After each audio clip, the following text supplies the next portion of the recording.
Ah, Ah, qué gusto, María Estela, ay, sí, conocerla y saludarla. ¿cómo ¿Cómo está? está? Bienvenida. Mucho gusto también para mí. Mm, Muchas gracias por sus palabras y créame que sabré corresponder a esa fama pública. O sea, sí es una fama pública que me he ganado y haré honor a esa fama. Eh, y creo que dicen por ahí, no puedo oír lo que dices porque tus hechos hablan más fuerte que tú y yo creo que mis hechos, mi conducta habla por mí. Pues nosotros, las únicas referencias que tenemos de usted son buenas, María Estela Ríos González. La gran familia obradorista siempre la ha acompañado, ha Mm. estado consciente de quién es usted. Pero dígame, ¿cuál es su número para conocerla, María Estela Ríos González? Y El le voy a pedir número un favor. 26. Al número 26. Antes de continuar, le voy a pedir Sí, a su equipo de trabajo si puede voltear la cámara tantito como en formato de YouTube vertical, porque para que podamos después compartir esta entrevista. Ahí, sí, perfecto, podamos así le parece compartirla. bien. Ah, excelente, Maristela, disculpe usted, para que podamos Sí. compartirla también después con No, nuestra no, no. audiencia en YouTube. Estamos conversando con María Estela Ríos González. Antes de que inicie, yo le voy a comentar, yo tengo a mis candidatas y candidatos preferidos. Tengo a una candidata que es Lenia Claro. Batres, se lo voy a comentar, mujeres. Lenia Batres, por ejemplo, como mujer. Eh, También se los voy a Sí. decir de corazón, María Estela Ríos es también mi consentida. No lo había externado públicamente, pero hoy lo externo públicamente, pues estaba esperando la oportunidad de saludarla acá a Maristela Ríos, es nuestra consentida como mujeres. Como hombres, tenemos Arístides Rodrigo, que es el número 48, y también César Gutiérrez Priego. Así es que bienvenida, María Estela Ríos, a este espacio del Noticiero en Redes. Van a ser 5 mujeres por primera vez en la historia. Hoy el pueblo de México puede participar para elegir a sus candidatas y candidatos y a quienes nos van a representar en la Suprema Corte. ¿Qué opina usted de este proceso? Urge darle una nueva visión, un nuevo rostro a la Corte. Maristela, buenos días. Buenos días. Sí, precisamente esa es la necesidad a la que se está respondiendo. Eh, en mi experiencia como consejera jurídica, ¿qué fue lo que viví? Viví el tema de que don Andrés Manuel López Obrador implementó un nuevo modelo económico, político y social frente al fracaso del modelo neoliberal, porque sí existió el modelo neoliberal. ¿Cuál era la idea del modelo neoliberal?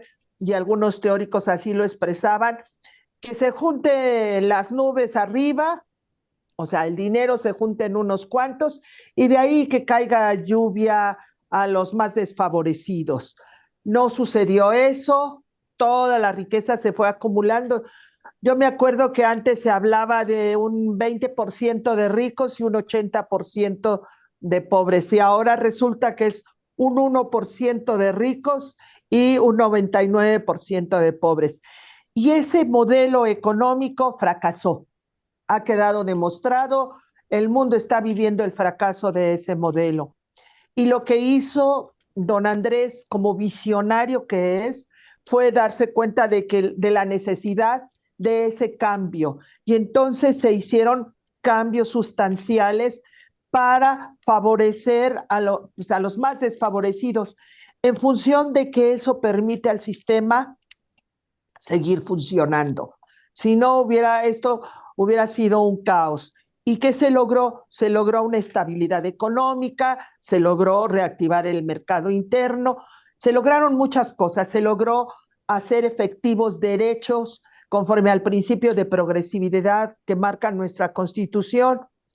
Sin embargo, esta Suprema Corte de Justicia todavía vivía en el pasado, todavía vivía en la idea de que había que favorecer los intereses mezquinos de unas cuantas minorías oligárquicas.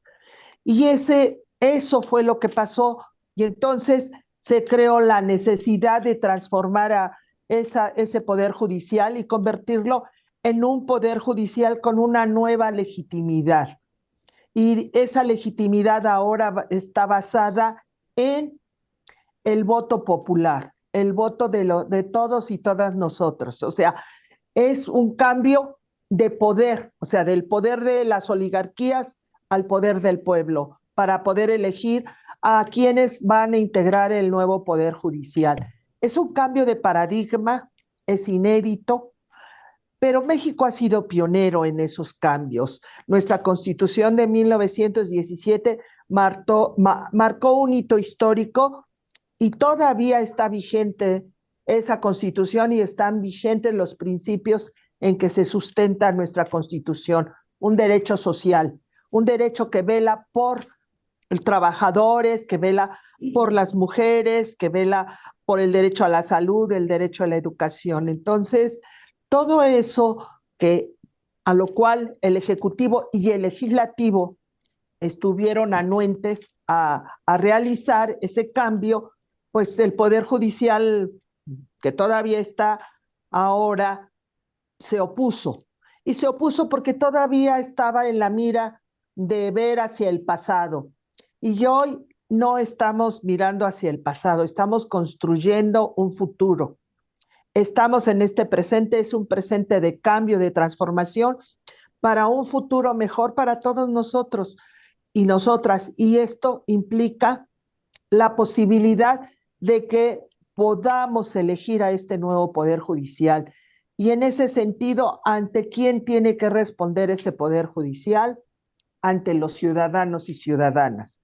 Ya no como un poder allí aristocrático, ajeno, obscuro, del cual no se sabía qué era lo que iba a resolver, y todo así, nada más allí. Se recibía nada más a las grandes figuras, no se estaba cercana al pueblo. Hoy esta Suprema Corte de Justicia, que se va a integrar con quienes decidan los ciudadanos y ciudadanas, va a estar cerca del pueblo, va a reconocer la realidad que vive este país y debe actuar en consecuencia. Y si no lo hiciera, tendrá que responder ante los ciudadanos, porque la verdad sí fue, eh, para mí fue muy triste darme cuenta de que hay un discurso teórico y académico de que hay que defender ciertos derechos, que deben estar sujetos a ciertos principios, y cuando ve uno que la Suprema Corte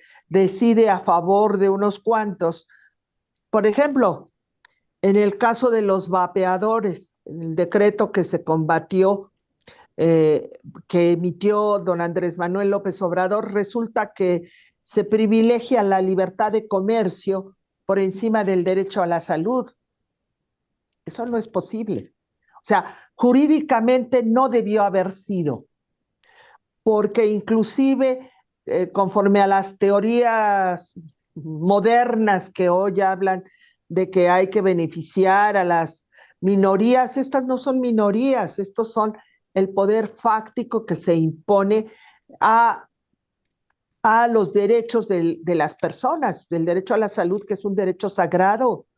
Todos tenemos derecho a la salud, todos y todas, y que se esté vulnerando ese derecho realmente fue patético. Y por eso se me hace muy trascendente, muy necesaria esta transformación del Poder Judicial, para que esté acorde con estos nuevos tiempos que estamos viviendo. Estamos escuchando y conversando con María Estela Ríos González, que va a aparecer en la boleta morada con el número, María Estela, para que no se nos olvide. ¿Cuál es su número? 26, El el número 26. 26. No lo olviden, de verdad. María Estela Ríos González, además ha sido siempre congruente, siempre acompañó al presidente López Obrador en su momento. Raimundo Ramírez, licenciado Raimundo Ramírez en Nuevo León, lo escuchamos. Gracias, Jacobo. Mira, decirles brevemente a nuestros Ay, amigos que nos escuchan que es muy importante entender lo sencillo que son estas elecciones. El cargo más importante es definir los miembros de la Suprema Corte de Justicia de la Nación. Son solo 5 mujeres y 4 hombres en toda la República. Y uno de los cargos, pues lo puede ocupar aquí nuestra invitada de hoy, la maestra. ¿Cómo que puede? Lo va a Lo va a ocupar. ocupar No, la bueno, maestra el número 26, no se nos va a Oye, olvidar. Es el número 26, sin duda está en Oiga, una la pregunta, cabeza. va a gracias. salir del lado izquierdo, ¿verdad? En la boleta morada, en el lado izquierdo son las mujeres y en el lado derecho los hombres, licenciado Raimundo. Sí, Que así son es. los hombres.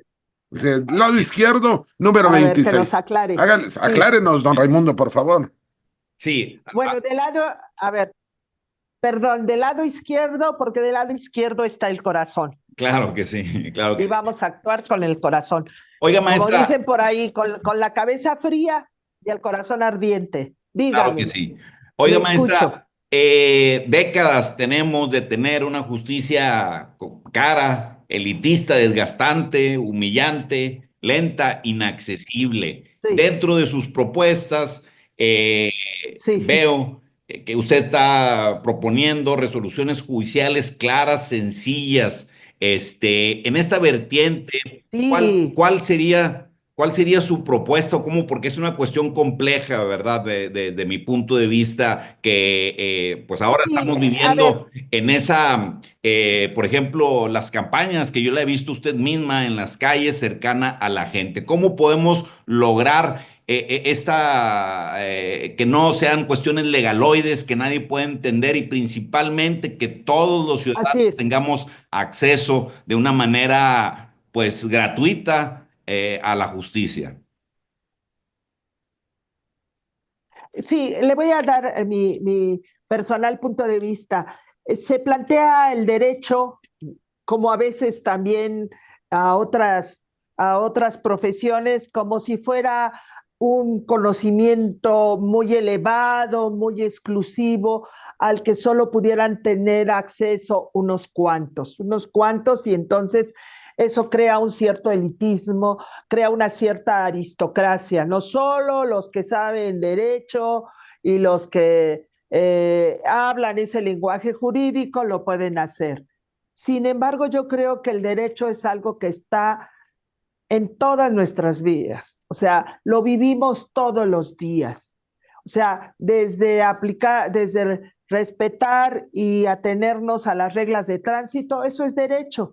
¿Por qué? Porque ¿qué tiende a hacer el derecho? A regular nuestra conducta en los diferentes ámbitos en los que nos desarrollamos. Si somos trabajadores, tenemos derechos y obligaciones. Si somos empresarios, tenemos derechos y obligaciones. Si somos padres, tenemos derechos y obligaciones. Si somos contratantes, tenemos derechos y obligaciones.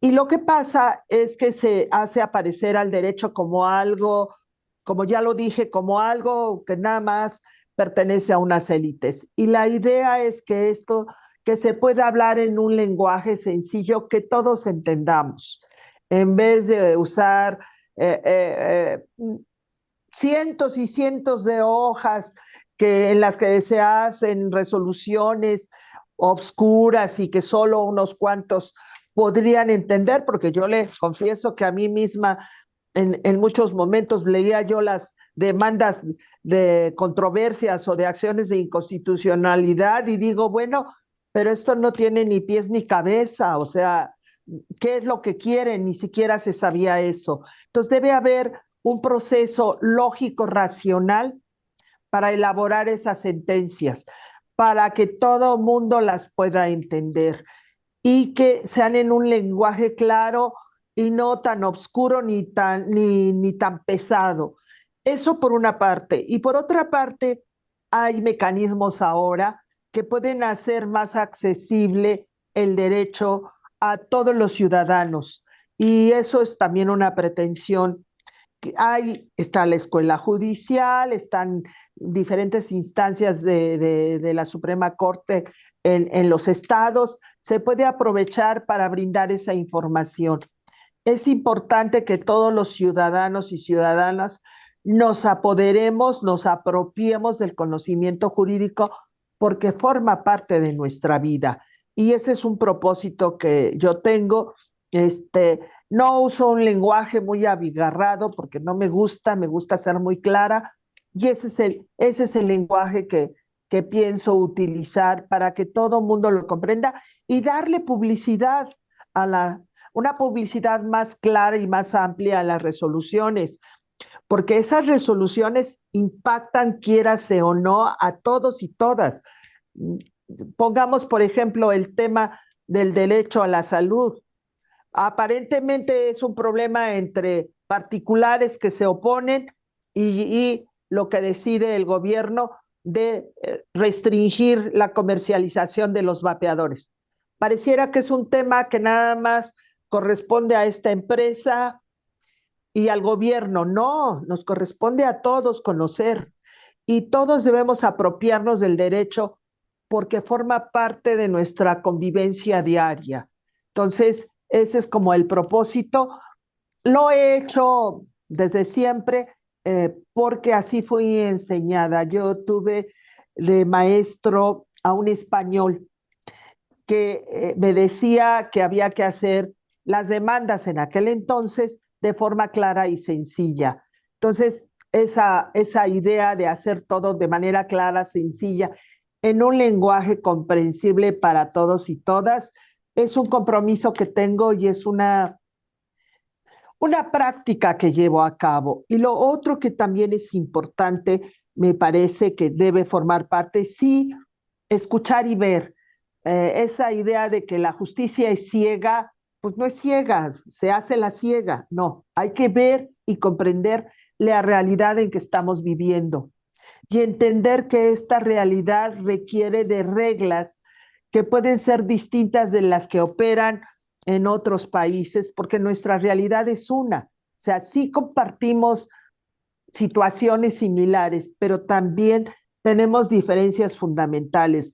La problemática de nuestro país, pues no puede compararse con la problemática de un país europeo, ni, ni siquiera con la de otros países, porque vivimos una realidad y el derecho debe responder a esa realidad, debe dar solución a esa realidad, no para repetirla, sino para encauzar esa realidad y hacer posible lo que marca nuestra Constitución. No tenemos que irnos a otros discursos de justicia así, justicia asado. Nuestra Constitución marca exactamente qué debe hacerse al impartir justicia. Allí está nuestro artículo 17 constitucional.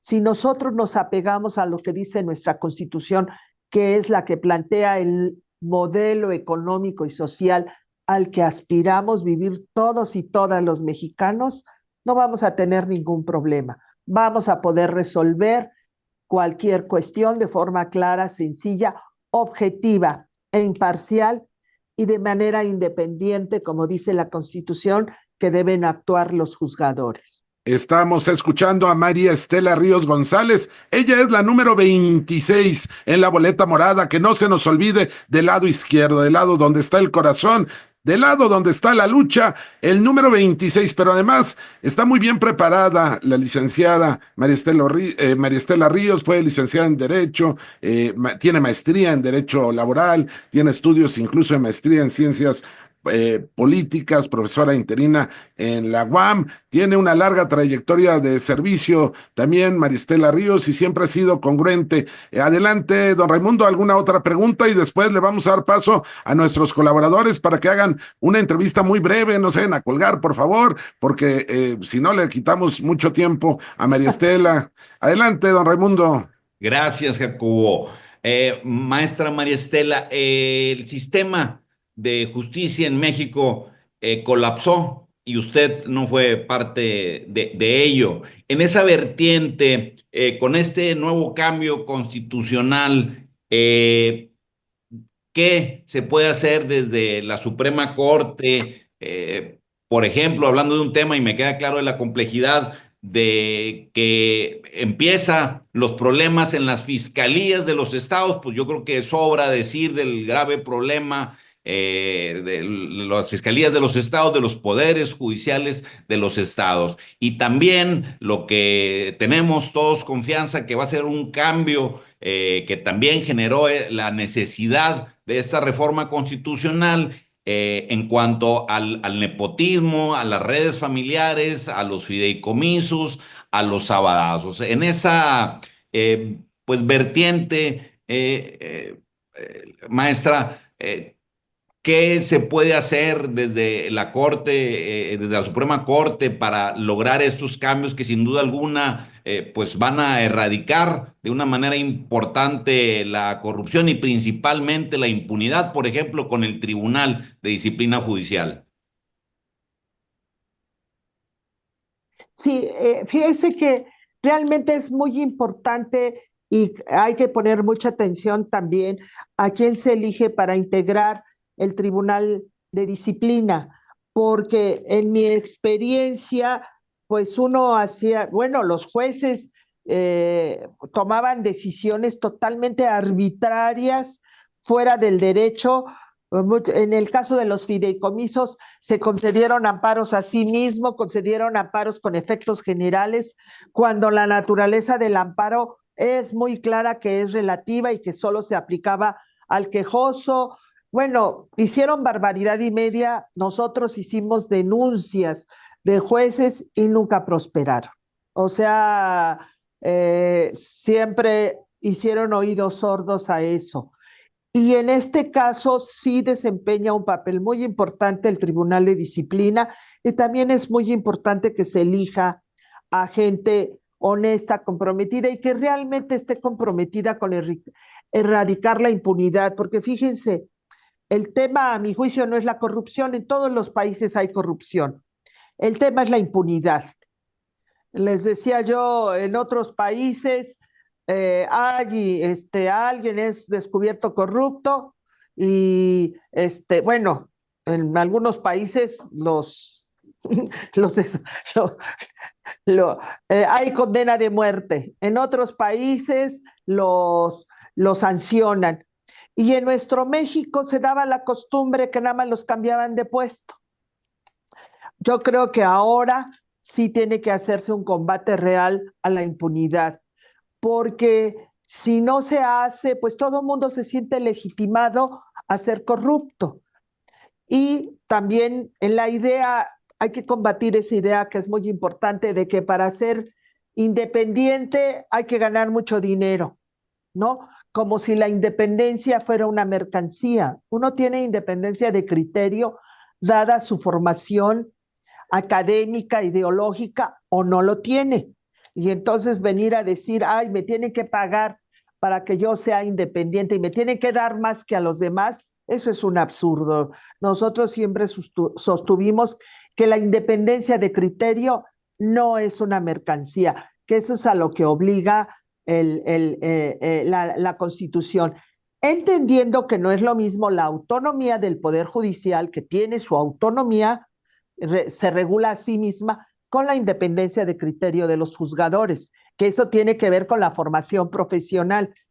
Y por otra parte, también entender que sí es un proceso, qué bueno que se esté dando este proceso, y es un proceso que está en marcha. No es un proceso perfecto, es un proceso perfectible. eh, no hay una situación que permita a la gente tener más conocimiento de las candidaturas, por eso muy importante la labor que ustedes realizan, porque así se van a conocer los perfiles. Y sí es muy importante y sí creo que sí se hace una buena elección de ministros, vamos a poder sacar adelante todas esas importantes propuestas que se hacen. Yo, mi propuesta general y en la que estoy comprometida es hacer cumplir y cumplir la Constitución, porque allí está nuestro modelo, allí está nuestro proyecto de nación. Y yo concuerdo con ese proyecto de nación por una justicia, por una impartición de justicia, no una administración de justicia, porque administrar la justicia es decir, a ver, ¿a quién le doy y a quién no se la doy? No, La impartición de justicia es un derecho que tenemos todos y todas. Una justicia pronta, expedita, completa e imparcial, y que no nos cueste tener que ir a darle a los jueces allí una mordidita, o a los secretarios o a los oficiales para que nos agilicen el trámite, porque ya se paga y lo pagamos los contribuyentes. O sea, los contribuyentes pagamos los salarios de los ministros, pagamos los salarios de los magistrados, pagamos los salarios de los jueces. Ellos se deben a las contribuciones que nosotros aportamos. Entonces, sí es importante, y creo que hay un campo abierto de oportunidades para hacer cambios muy importantes.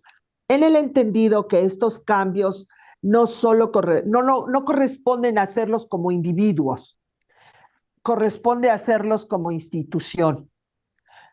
Yo creo que una buena elección de ministros dará oportunidad de hacer cambios muy importantes, verdaderos, y sí entender cuál es el papel, por ejemplo, de la Suprema Corte. En realidad, la Suprema Corte es un tribunal constitucional. A él le llegan, pues, las controversias, le llegan las controversias constitucionales, las acciones de inconstitucional, los amparos o los juicios en los que se discute la constitucionalidad de una norma o de un acto del Ejecutivo, del Legislativo. Ese es su campo de competencia, y cada institución, el Tribunal de Disciplina también tiene su campo de competencia. Y una cosa muy importante que se plantea ahora, hoy la presidenta de la Suprema Corte de Justicia es también el presidente del Consejo, o la presidenta del Consejo de la Judicatura. Y bueno, pues sabemos que se recibieron consignas para actuar de determinada manera, ¿no? Entonces, el que se plantee esa independencia, que los magistrados puedan decidir de motu propio y no estén sujetos a la voluntad de la presidenta de la Corte, eso es un cambio muy trascendente y muy importante. Y lo que me llena de orgullo, quiero decirles, es precisamente que estamos siendo pioneros en el cambio del Poder Judicial. O sea, somos los primeros en el mundo que estamos planteando la democratización del Poder Judicial. Y eso nos debe llenar de orgullo. Y también sabe que la oportunidad para que los ciudadanos nos informemos y podamos elegir los perfiles correctos, María Estela, porque a usted no solo la respaldamos, Sí, abiertamente lo digo, usted, junto con Lenia Batres, son mis dos candidatas mujeres, se lo digo abiertamente, gracias, María Estela, digo, me faltan tres más, pero hay que tener mayoría. gracias. Vámonos Lo rápido a agradezco. Chiapas, don Víctor Ancheita. A ver, en Chiapas rápidamente, les pido que sean muy breves por respeto a María Estela, que tiene otras actividades, pero saludamos al profesor Víctor Ancheita en Chiapas, después nos vamos a ir a Puebla con Rafael Ramírez y después a la Ciudad de México, en Coyoacán, con Alfonso Montoya. Háganle una pregunta concreta, por favor, a María Estela por respeto a su tiempo. Víctor Ancheita ¿Cómo en no? Chiapas, profesor. Claro que sí, Gracias. maestra Estela, fíjese usted que he escuchado con mucha atención lo que ha comentado hace un momento. Y dos cosas, nada más tengo para usted en este momento.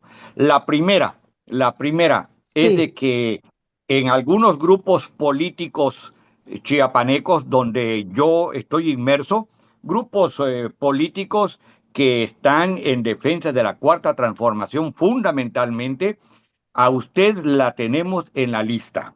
La tenemos en la lista con el número muchas 26 gracias. para, para Me hacer la honran. promoción. ¿Y de dónde viene? Que sería la pregunta, ¿de dónde viene?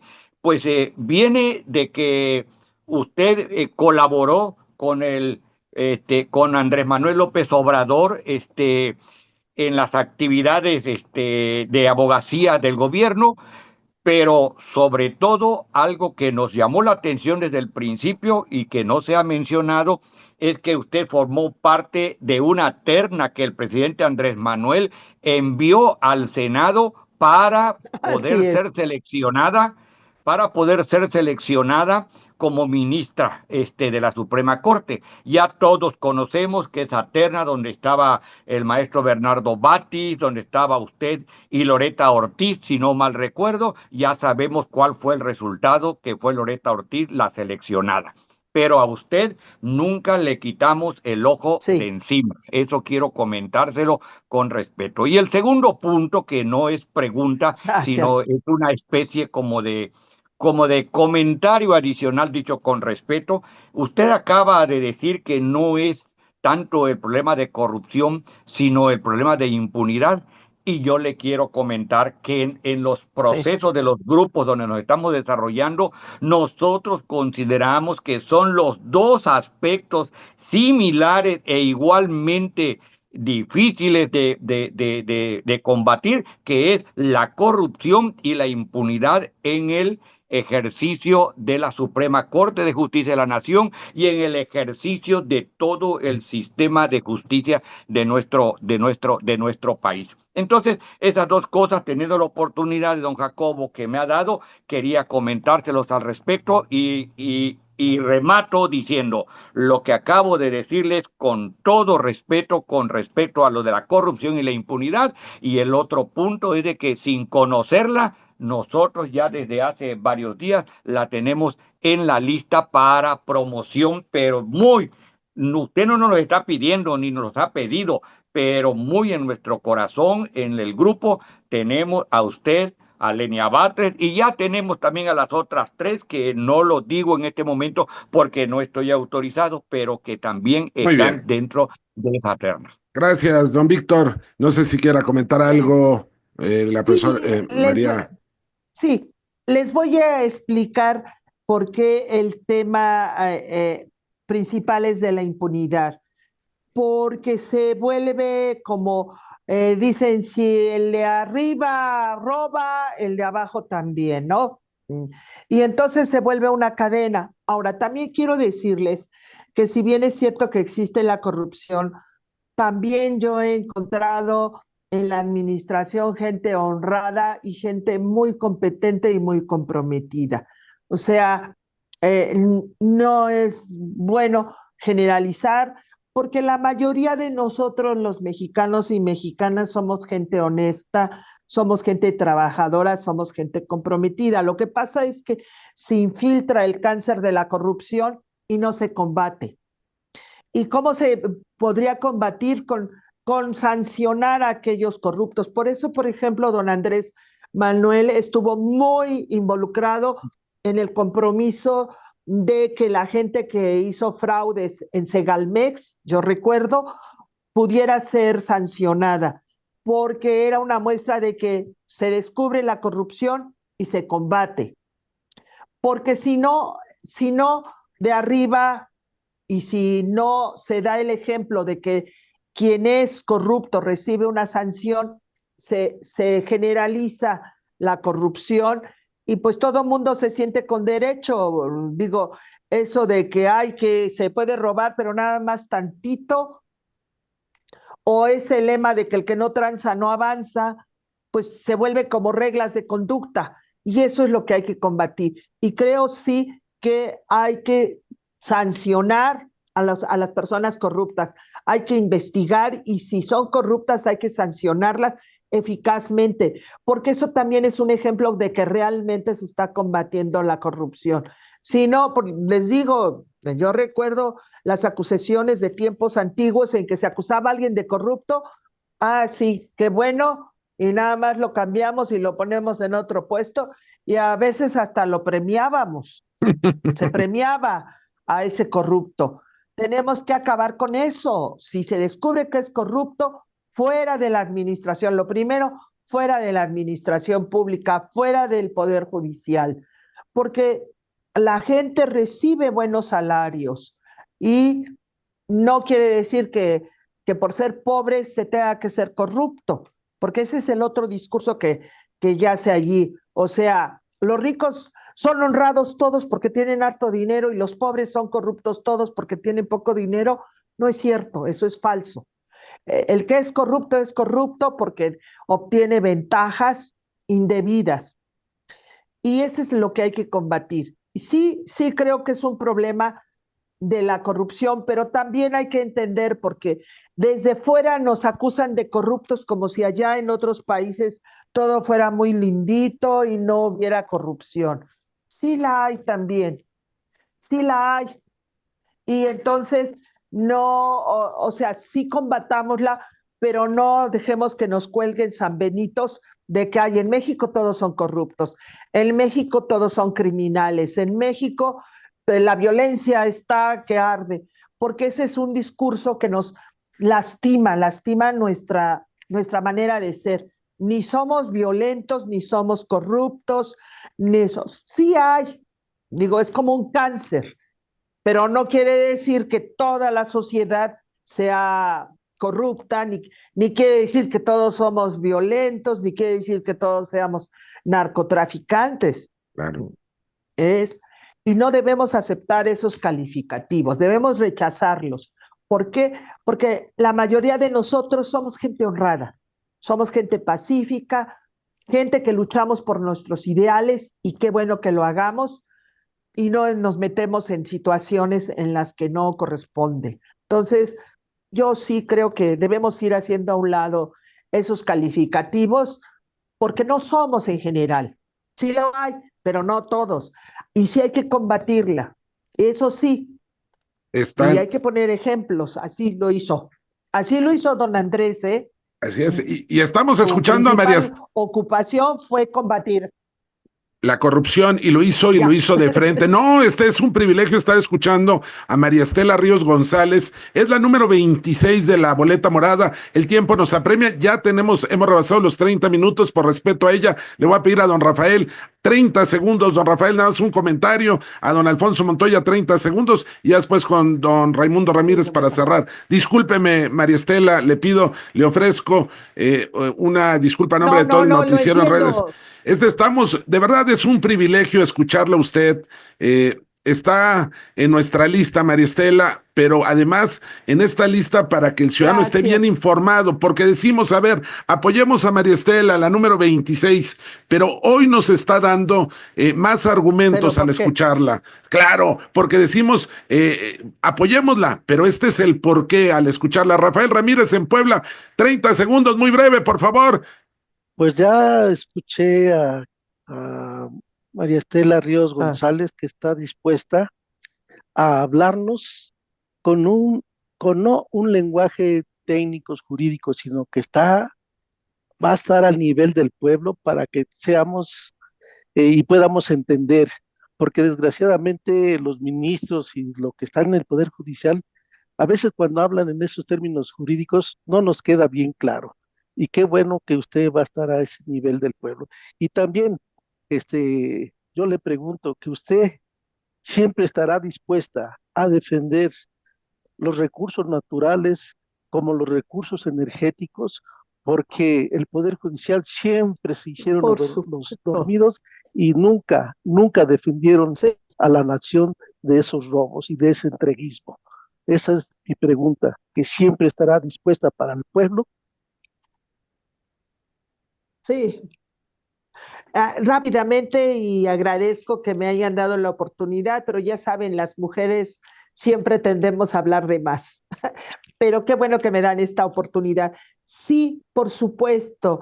Y creo que todos hoy tenemos claro que la defensa de los recursos energéticos es fundamental para la soberanía del país.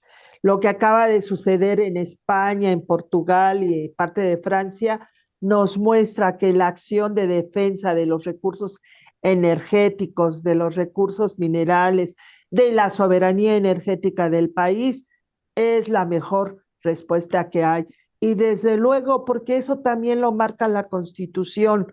O sea, no es que estemos inventando algo o estemos innovando. Nuestra Constitución nos manda defender los recursos energéticos, porque pues es vida, tenemos que defender la vida y el que haya esos recursos energéticos a nuestra disposición es defender la vida de todos y cada uno de nosotros. Entonces, por supuesto que sí, desde luego que lo haré esté o no esté. Desde donde yo esté, siempre actuaré de la misma manera que lo he hecho. Y quiero decirles que me siento muy privilegiada de haber poder participado con don Andrés en la defensa de esos recursos energéticos.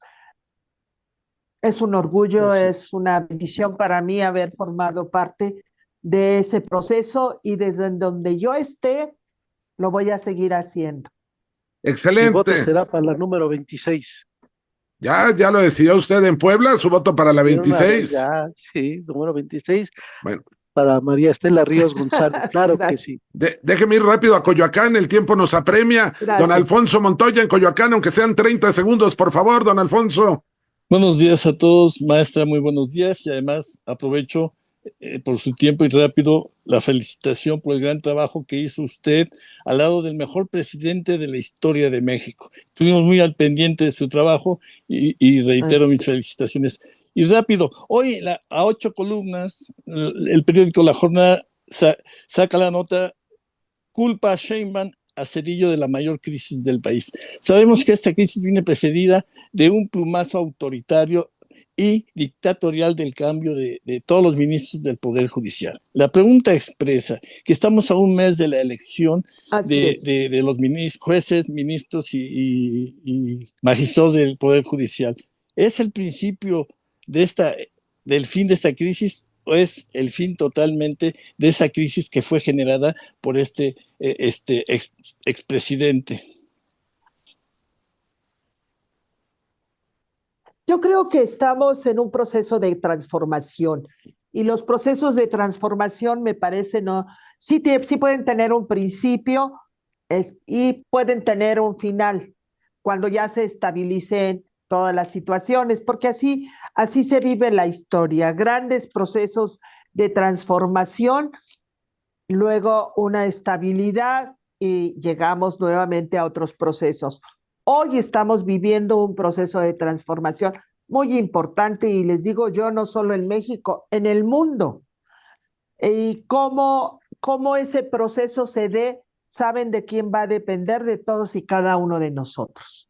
O sea, nosotros, ¿qué es lo importante de ahora?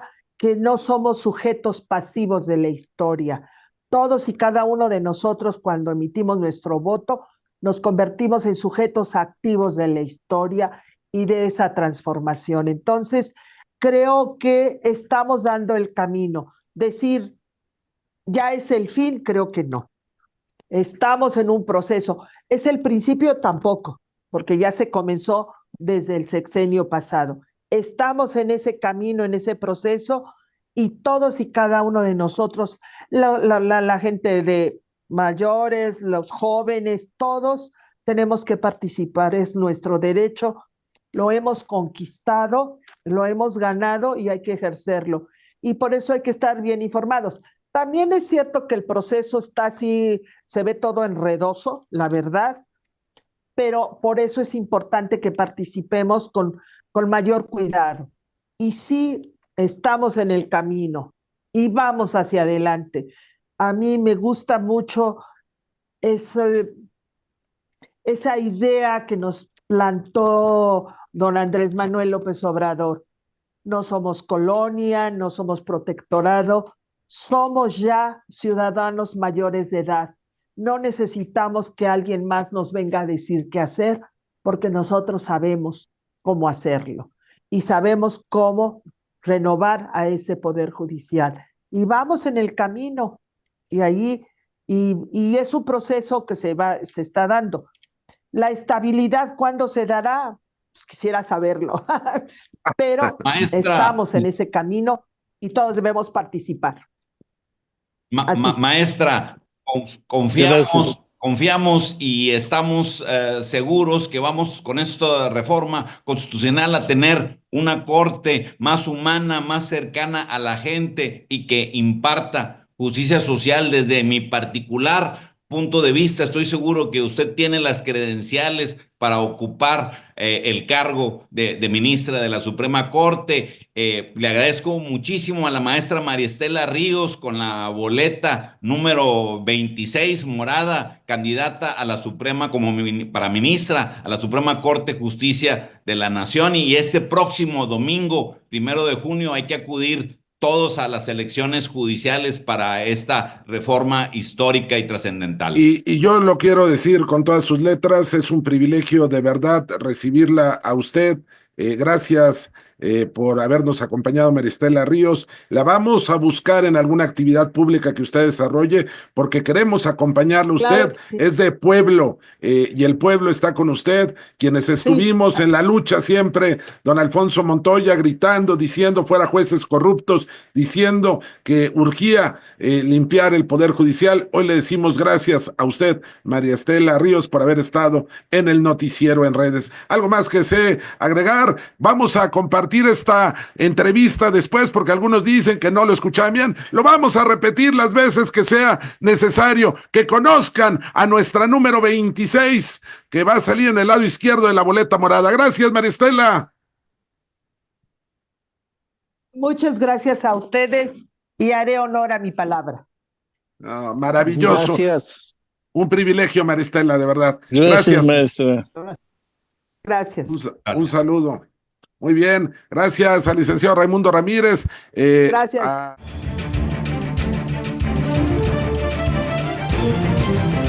Desde el aire, en 360 grados, con transmisiones en vivo desde el lugar de los hechos, con la mayor tecnología, pero sobre todo, con objetividad e imparcialidad. Noticiero en redes.